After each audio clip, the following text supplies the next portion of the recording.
Alright, what's up guys, it's Christian. So we got an update for Scarlet and Violet, and it looks like we're finally going to properly experience the game almost 3 years later. Now the patch itself comes with improved frame rate and high resolution, meaning everything on the original Switch is going to be optimized. Only that it's for the Switch 2, not the first one. So to anybody that can't afford the Switch 2 right now, we're kind of out of luck. This console had its limitations, so I wasn't surprised when they had to make a whole new console just to make the games run better. But ultimately, the game itself, produced by Game Freak, should have been optimized in the first place to run well enough on this console, and it wasn't at all. This Switch is still required to update to 4.0, because if you don't, then you lose access to all the online features, so I don't see why you wouldn't update it anyway. I mean, it does kind of suck because we were hoping for Game Freak to at least release some kind of patch, maybe during or before the DLCs in Scarlet and Violet.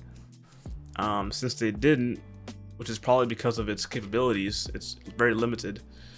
We're stuck with this for what 2.5 years until they release the next console, which is today, June 5th. I don't know if you remember, but back in April when they had announced the Switch 2, they had also mentioned a list of games that would be patched for improvements.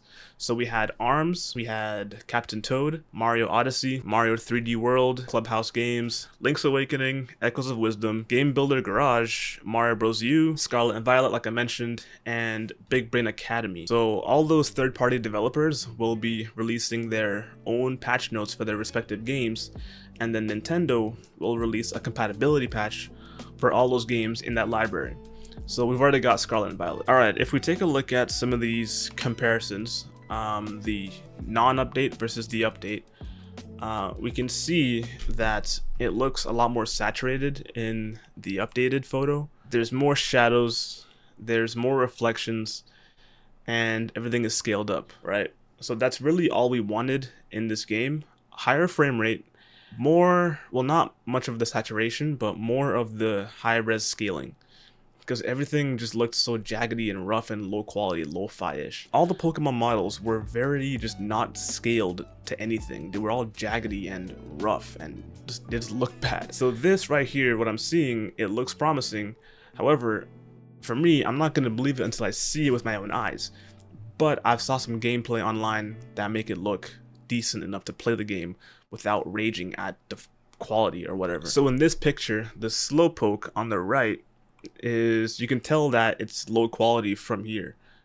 Like, it's the line behind its back, the curve on its back is jaggedy and rough. The one on the bottom is smooth and scaled up, and it's more saturated. It's a lot more bright pink. The one on top is just pale, and there's a reflection in the water. Slowpoke with the Gyarados, with everything you see in the water. More reflections, more shadows, which makes everything pop. How about this photo?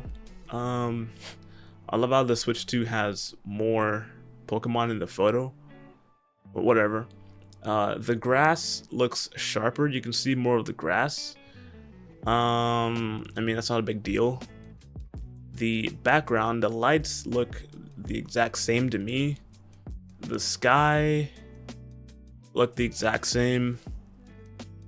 The buildings are brighter. So, I mean, yeah, everything is more saturated in general. Look at the color here versus here. It's more saturated in the update, which is what I've been saying this entire video. It's just saturated. The white on this, okay, here's a big difference. The building here, I don't know what that is. That looks very strange to me. So the lines are more defined in the buildings. These are just, I don't know what that is. That looks very weird. The building on the right, yeah, the lines are more, yep, symmetrical. Boom, boom. And then the lines are like cut off. They're very weird. And the light that goes through the building, it's like one of these, right?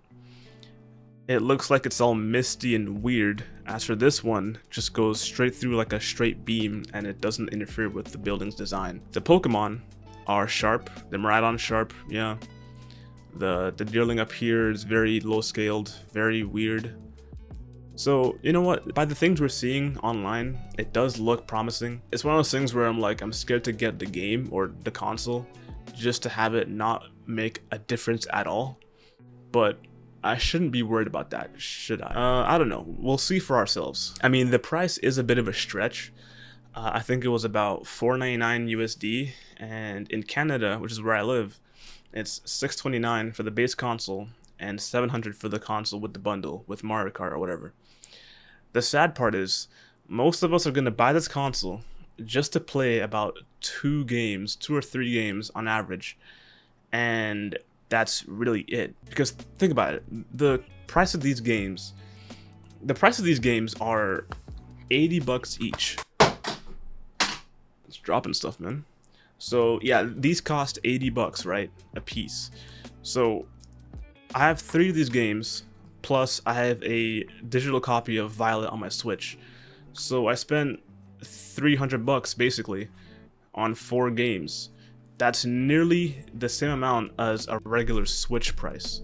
So it's like, I nearly bought 2 full-on Switch consoles. And it's crazy because the Switch 2 is a very good console. It has a lot of improvements. The new improved kickstand, this thing is very flimsy. Oh my goodness, that crack. You hear that? Oh, I don't like that. But it's very flimsy. It feels like it'll break like the next time you use it. It had the magnetic Joy-Cons that just snap on. They're pretty dope. And what else did it have? It had, the whole thing is just bigger. Like the entire console is just bigger. The charging port was on top instead. This one sucked because like at the bottom you can't even dock it, or sorry, you can't put it to stand and charge at the same time because it would just, you couldn't do it. But overall, massive improvement on the Switch, and $6.29 Canadian is ridiculous for us out here, and honestly I don't think I can get it for a while. If I do get it, then I'll do like some overtime payments, but all that money to drop on a console like that to play like 1 game, it's not worth it for me personally, just to play 1 game or 2 games. But that's the problem. It'll force you to buy more games, and then you'll spend more money in the long run. But anyway, and not to mention the insane amount of Joy-Con drift on these Joy-Cons. I mean, I'm assuming the Switch 2 is gonna have way better, way more durable Joy-Cons than these. But you know, at least Nintendo are trying to make the fans happy by releasing all these updates, all these patch notes. Except for the cost, because that's one flaw that these things are always going to have, is the price. Leave a like, subscribe if you enjoyed this sort of content, and see you all next time. Peace. Sunshine when it's raining, breathe out and he takes it. Oh no, when you taste it, poisonous. All you wanna do is destroy us, and it feels so good when